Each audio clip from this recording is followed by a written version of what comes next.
Hello, सगळ्यांचं स्वागत आहे माझ्या यूट्यूब चॅनेलवर.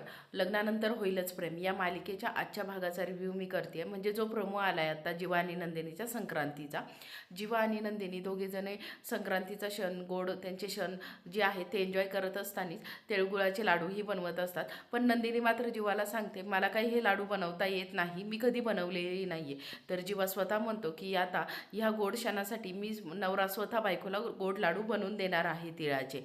आणि नंदिनी बनवायचा प्रयत्न करते तर नंदिनीचे लाडू बनत नाही. तर नंदिनी निराश झालेली दाखवलेली आहे आणि नंदिनी म्हणते, मी म्हटलं होतं ना मला आधीच लाडू बनवता येत नाही म्हणून. तर जीवा म्हणतो, काळजी करू नकोस, मी स्वतः लाडू तुला बनवून देईल. आणि दोघे जण लाडू बनवायला लागतात आणि जीवा लाडू बनवतानीच तिच्या हातात हात घेऊन लाडू बनवत असतो. लाडू बनवतानीच तिला म्हणतो की प्रेमाला आणि तिळगुळाच्या लाडूला कधीच दबाव द्यायचा नसतो, नाहीतर ते तुटून जातात असं म्हणतो. आणि तो स्वतः लाडू बनवतो आणि पहिला लाडू बनवून नंदिनीला खायला घालतो. असा हा प्रेमळ त्यांचा संवाद असतो. छान त्यांची संक्रांत होणार आहे.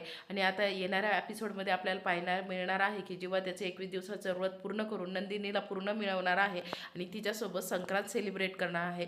पुढच्या अपडेटसाठी, पुढच्या भागासाठी माझ्या चॅनेलला नक्की सबस्क्राईब करा, शेअर करा आणि प्लीज सपोर्टिंग. थँक्यू.